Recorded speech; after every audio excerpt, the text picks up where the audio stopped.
মুন্সিগঞ্জের লৌহজংয়ের পদ্মাপাড়ের ব্রাহ্মণগাঁও উচ্চ বিদ্যালয় ১২৩ বছর পূর্তি উপলক্ষে বিদ্যালয় প্রাঙ্গণ পরিণত হয়েছে মিলন মেলায়। প্রাক্তন শিক্ষার্থীরা যেন হারিয়ে গিয়েছিলেন সেই পুরনো দিনের স্মৃতিতে।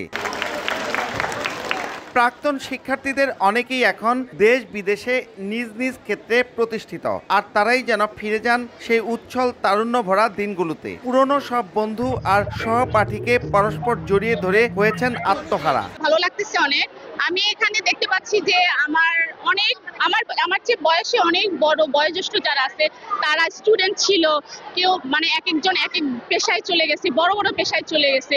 তো ওই জায়গা থেকে দেখে খুবই ভালো লাগতেছে। সবাই একসাথে হওয়া, ছোট থেকে বড় এবং বয়স্ক হতে একদম বাচ্চা পর্যন্ত সবার যে মিলন মেলাটা, এটা আসলে খুবই আনন্দের, যেটা আমরা খুবই উপভোগ করতেছি। সিনিয়রদের সাথে দেখা হচ্ছে, জুনিয়রদের সাথে দেখা হচ্ছে, আমাদের সময়কালীন এক দুইজন স্যার আছে তাদের সাথে দেখা হচ্ছে। এটা বিশাল অনুভূতি। দীর্ঘদিন জাপান প্রবাসী, আসলে বাংলাদেশে যতবারই আসি স্কুলে আসা হয় না, মাঝে মাঝে আসা হয়, কিন্তু এত বড় অনুষ্ঠান আজকে অনেক বছর পর, প্রায় 50 বছর পর আমাদের ক্লাসমেটদের সাথে দেখা হলো। অত্যন্ত ভালো লাগছে। এই অনুভূতি কারো কাছে বলার মতো না। ৭৩ সালে পাস করছি, খুবই ভালো লাগতেছে আজকে। আমি মনে করি যে আমি যেন সেই শৈশবে ফিরে গেলাম। আমাদের আবার নতুন করে সবারে দেখলাম, এত আনন্দ লাগতেছে যে আবার ওই দিনে ফিরে গেছে সেই ৯০ সালে। শনিবার সকালে বিভিন্ন দেশ থেকে আগত প্রাক্তন ছাত্রদের অংশগ্রহণে বের হয় বর্ণাঢ্য শোভাযাত্রা। শিল্পীদের অংশগ্রহণে মনোজ্ঞ সাংস্কৃতিক অনুষ্ঠান মুগ্ধ করে দর্শক শ্রোতাদের। প্রতি উৎসবকে স্মরণীয় করতে হৃদয়ে আমার ব্রাহ্মণগাঁও নামে স্মারক সংকলনও প্রকাশ হয়। অনেক সিনিয়র ছাত্রছাত্রীরাও এখানে উপস্থিত হয়েছেন। আমি প্রাক্তন ছাত্র সমিতির সাধারণ সম্পাদক হিসাবে এবং এই উদযাপন কমিটির যুগ্ম কনভেনার, আহ্বায়ক এবং আবার সাংস্কৃতিক কমিটিরও আহ্বায়ক। এসব কারণে ব্যক্তিগতভাবে ব্যস্ততা থাকলেও ক্লান্তি বোধ করছি, কিন্তু মনে খুব আনন্দ বোধ করছি। শতবর্ষ উদযাপনের আমাদের একটা উদ্যোগ ছিল অনেকদিন আগ থেকে, আজকে প্রায় 20 বছর পরে আমাদের আজকে এই উদ্যোগটা সফল হয়েছে। ছোটবেলা যেভাবে খেলাধুলা করতাম, লেখাপড়া করতাম, সেই কথা মনে পড়লে, সবার সেই স্মৃতি মনে পড়লে সবারই ভালো লাগে। এটা আমার একা না, আমারও অনেক ভালো লেগেছে। এবং এই ধরনের আমি চাই এই লৌহজং থানার প্রত্যেকটা শিক্ষা প্রতিষ্ঠান উন্নয়ন হোক, শিক্ষার মান ভালো হোক। আয়োজকরা জানান বিদ্যালয়টিকে আরেক ধাপ এগিয়ে নিতে ভূমিকা রাখবে এই প্রতি অনুষ্ঠান। এটার পেছনে যে শ্রম প্রায় 6 মাস আগের থেকে শুরু করেছি, আর আমার একটাই টার্গেট ছিল মূলত ফিনান্স।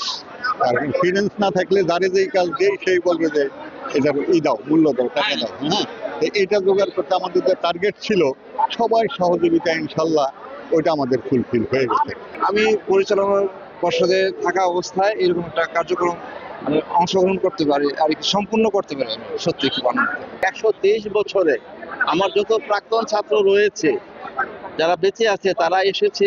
এটি একটা মহামিলন মেলা। ব্রাহ্মণগাঁও উচ্চ বিদ্যালয়ের প্রাক্তন ছাত্র সমিতি, এই সমিতির পক্ষ থেকে আমরা কিছু পদক্ষেপ গ্রহণ করেছি।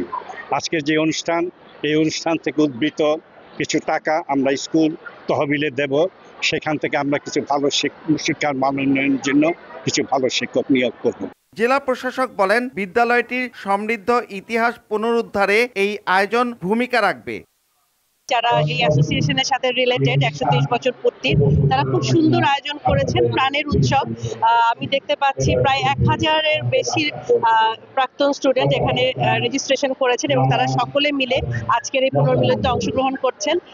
আমার জয়েন করে ভালো লেগেছে এবং একই সাথে আমার তাদের কাছেও চাওয়া আছে যে তারা তাদের সহযোগিতা নিয়ে আমরা সকলে মিলে এই স্কুলের যারা এখন পড়াশোনা করছে তাদের ভবিষ্যৎ যাতে আমরা নিশ্চিত করতে পারি এবং পুরনো যারা আছেন তাদের দিক নির্দেশনা যাতে এখনকার যারা আছে তারা এগিয়ে যেতে পারে এবং তাদের সকলের সহযোগিতা নিয়ে আমরা মুন্সিগঞ্জকে এগিয়ে নিয়ে যেতে চাই। কৃষ্ণকুমার ঘোষ 1868 সালে ব্রাহ্মণগাঁও মিডল ইংলিশ স্কুল চালু করেন। সেটি 1902 সালে ব্রাহ্মণগাঁও উচ্চ বিদ্যালয়ে রূপান্তর করেন প্রভাতচন্দ্র ঘোষ। পদ্মাপাড়ের এই শিক্ষালয় শত চ্যালেঞ্জেও আলোর দুটি ছড়িয়ে যাচ্ছে। তাই এই পূর্তি আয়োজনে 2500 মানুষের মিলন মেলায় এখন নতুন প্রজন্মকে এগিয়ে নেওয়ার প্রত্যয়। মুন্সিগঞ্জের ঝাউটিয়া থেকে নাসির উদ্দিন উজ্জ্বল, সময় সংবাদ।